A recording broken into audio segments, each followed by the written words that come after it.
కృష్ణా జిల్లా మచిలీపట్నంలో జనసేన ఎంపీ అభ్యర్థి బండిరెడ్డి రామ్, ఎమ్మెల్యే అభ్యర్థి బండి రామకృష్ణ, సిపిఐ, సిపిఎం, బీఎస్పీ శ్రేణులు కలిసి భారీ ర్యాలీ జరిపాయి.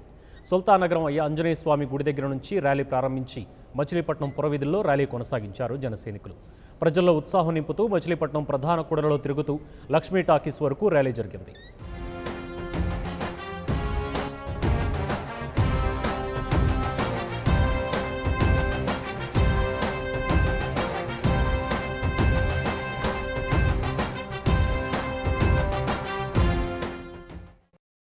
స్వచ్ఛందంగా కొన్ని వేల మంది వాళ్ళ సొంత వెహికల్స్లో వచ్చారు. అలాగే కాలినడకన మచిలీపట్నం చుట్టూ తిరిగారు. మహిళలు, పెద్దలు, చిన్నలు, యువకులు అందరూ పార్టిసిపేట్ చేశారు. ఇది విజయానికి నాందని మేము భావిస్తున్నాం. ఆ ఉత్సాహాన్ని చూస్తే కనుక మీరు క్లిప్పింగ్స్ ప్లే చేస్తారు కాబట్టి ఆ ఉత్సాహాన్ని చూసినట్లయితే ఇది విజయానికి నాందనిపిస్తుంది. పవన్ కళ్యాణ్ గారి నాయకత్వంలో మేమందరం చిత్తశుద్ధితో, ఆయనకున్నటువంటి నీతి నిజాయితీతో మేమందరం అంతే నీతి నిజాయితీతో పనిచేయడానికి సిద్ధంగా ఉన్నాం.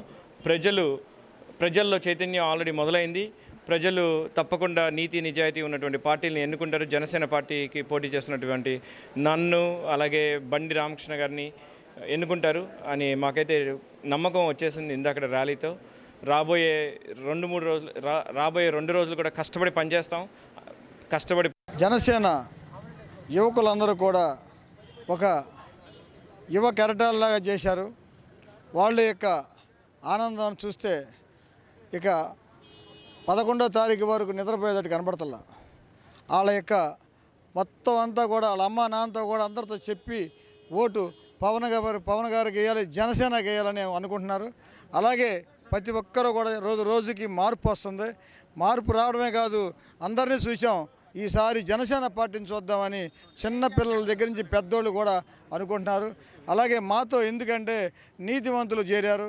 ఒక సిపిఎం, సిపిఐ, బహుజన సమాజ్వాదీ పార్టీలు కూడా చేరటం మాకెంతో బలం. నీతి అయిన పార్టీలు ఏదైనా ఉందంటే అది జనసేన పార్టీ. నీతి గల నాయకుడు ఎవరు ఉన్నారంటే అది మా పవన్ కళ్యాణ్ గారు. ఆయన్ని బట్టి మేము కూడా నీతిగా పరిపాలన చేసి మేము ఎప్పుడూ కూడా ఇవాళ వరకు 50 సంవత్సరాలు ఇలాంటి పార్టీ రాలేదు, అందరూ తెలుసుకునేలాగా చేస్తామని అదే మేము 100 రూపాయల స్టాంప్ మీద రాసిస్తాం. For more updates please subscribe 99 TV Telugu.